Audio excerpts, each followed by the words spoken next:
This is 99% Invisible. I'm Roman Mars. At some point in your life, you probably encountered a problem in the built world, something that was poorly designed and the fix was obvious to you.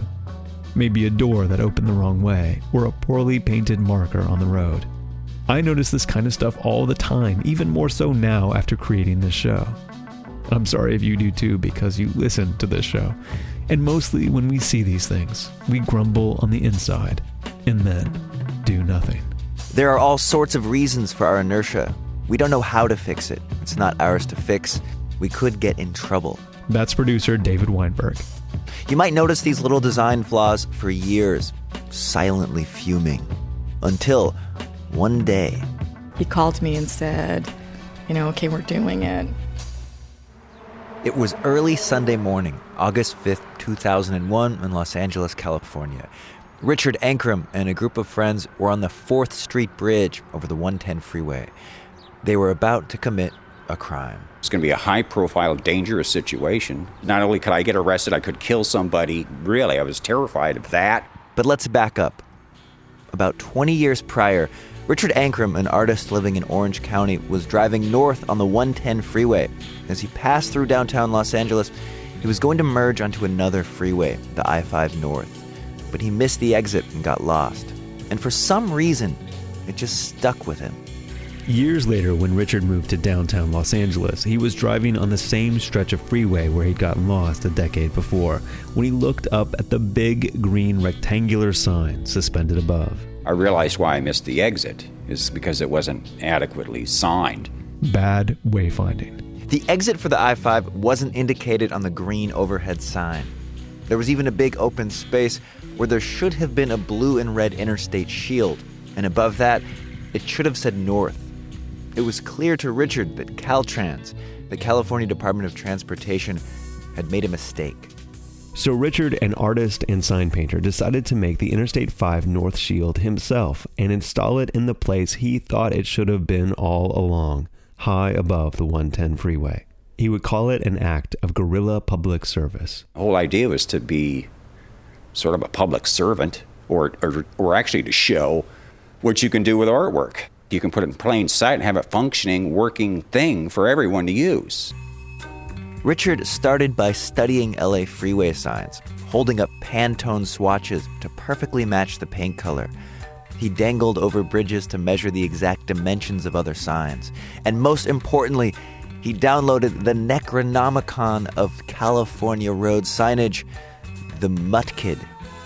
The MUTCD, the Manual on Uniform Traffic Control Devices. Quote, to provide for uniform standards and specifications for all official traffic control devices in California.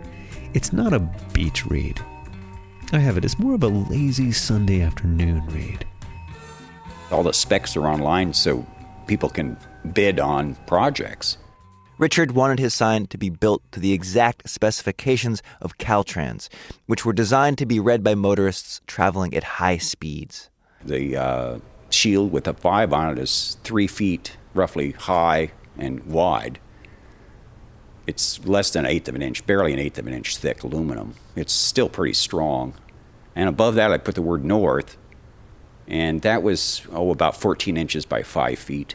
And again, I used the same typeface that was there and the same signs. I tried to match everything as close as I could so it wouldn't be obvious Caltrans didn't do it. Richard's brand new additions had to blend in perfectly with the existing signage, which had been collecting dirt and smog for decades. I sprayed the whole thing with a really thin glaze of gray to knock down the shine. After he finished it, Richard signed his name on the back of it with a black marker, like a painter signing a canvas. Then came the next phase of the project, the installation, which he planned with the precision of a bank heist. He bought a disguise, a white hard hat and an orange vest, so he'd look like a Caltrans worker. Basically looked the part as best I could. And he made a decal for his pickup truck, meant to look vaguely official, that said, Aesthetic Deconstruction. The night before the installation, Richard drove out to the site and hid some of his supplies so they'd be easy to get to the next morning. When I interviewed him, he took me to the spot and showed me where he'd stashed his stuff. Okay, we're basically here Right now, the ivy isn't that thick, but it was a lot thicker, and I had, well, basically behind that tree, it stashed the ladder and the signs and stuff. After he hid his things, he climbed a tree and just sat there, going through everything in his head. I just sort of calmed myself down by being there and hanging around with it the night before. Richard was worried that he might drop the sign or one of his tools onto the road below. Drivers going 60-plus miles an hour would have no time to react if something landed on the road in front of them, or worse, onto their car.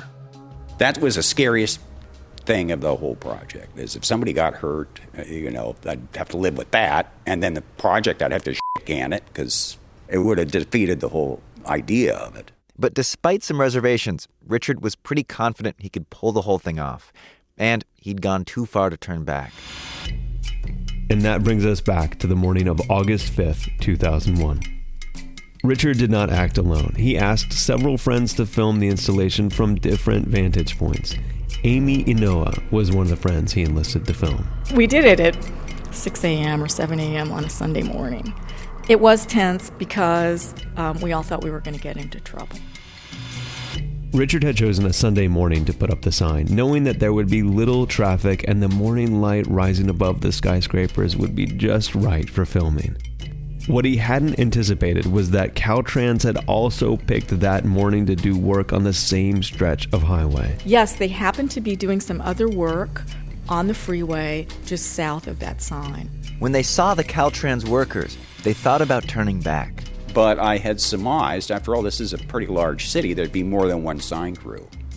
My assumption was they'd think the other guy was doing it. Richard parked his truck, and when everyone was in position with their cameras, he went to work. The hardest part really was getting over the razor wire with the ladder.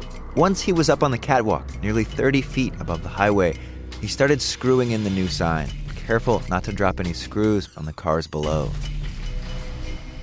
Halfway into it, we just felt like, okay, he's going to get away with it. Look at that. Is that amazing or what? Oh, look, he's folding up his stuff. He's got it up. The whole thing took less than 30 minutes. As soon as it was up, Richard packed up his ladder, rushed back to his truck, and blended back into the city. Wow. Oh, my God. Awesome.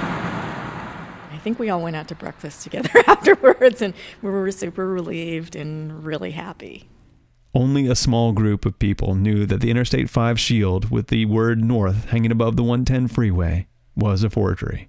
He didn't say to us, don't tell anyone. So our friends all knew about it, and we would drive by it, and we would just all feel really happy about it. But it never sort of managed to leak out past that small group. For a while. For 9 months, the secret stayed within a small community. And then Richard's friend Gary leaked the story. Oh, what the hell, Gary? Why can't you be cool? Just be cool, Gary. Richard's secret was out to Caltrans and to the press. From the fake magnetic sign on his beat-up blue truck to a work order proclaiming rush. What he did is against the law, but Caltrans says it has no plans at all to file charges against him. After they found out what had happened, apparently they sent a crew out there to inspect it. Richard was hoping to get his sign back from Caltrans after they took it down. He was thinking he would hang it in an art gallery. But Caltrans didn't take the sign down. It passed the Caltrans inspection, because that's really the final test of how good the artwork is.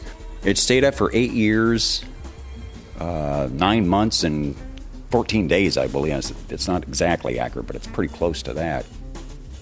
In interviews about the incident with other news organizations, Caltrans didn't exactly condone Richard's handiwork, but they were pretty kind about it. Here's the Caltrans spokesperson at the time. He did a good job, but we don't want him to do it again. And in fact, he did such a good job that I'd like to offer him a job application. More than 8 years after Richard's sign went up, he got a call from a friend who noticed some workers taking it down. Richard contacted Caltrans to ask if he could have his sign back. By the time I tracked him down, it had already been crushed into a bale going for China. And who knows what it turned into. It could be a waffle iron by now. After Caltrans took down Richard's sign, they replaced it with a brand new one. But this time, they incorporated his ideas into the new design. They added the 5 North and the shield not only to that sign, but to 2 additional ones up the road.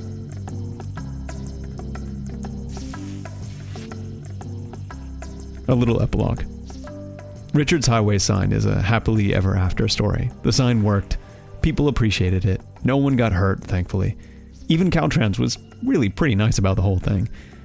There's another Guerrilla sign story out of New York City. A group that calls itself the Efficient Passenger Project has been hanging signs in New York subway stations to tell people where they can board the train to make the most efficient transfers. The project is not at all affiliated with the Metropolitan Transit Authority, but the signs look just like MTA signs, black with white Helvetica lettering. They say things like, board here for best transfer to the 4, 5, and 6 trains, or board here for best transfer to F and M trains. It's the kind of knowledge that you build up over time as a regular subway rider, and this Guerrilla sign maker is offering it to everyone. And though some have applauded the signs, not all New Yorkers are pleased. These are secrets, some say, that people should have to earn. They will unbalance the cars, they say. Leave signage to the experts. The MTA, for their part, is taking down the signs as fast as they go up. MTA spokesman Kevin Ortiz told us in an email that, quote, posting of the signs is considered an act of vandalism. Point being, if you decide to undertake an act of guerrilla public service, just know it may not be received as such.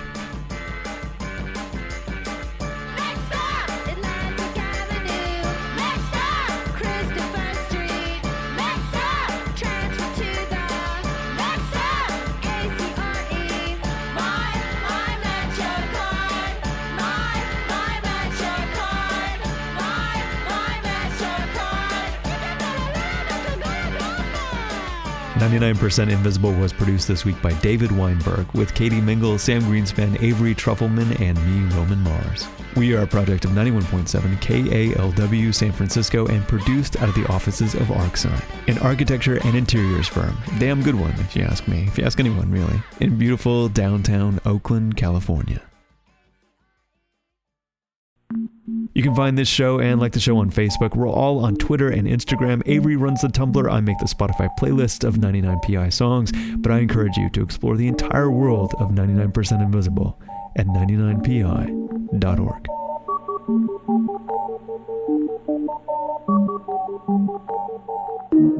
Radiotopia.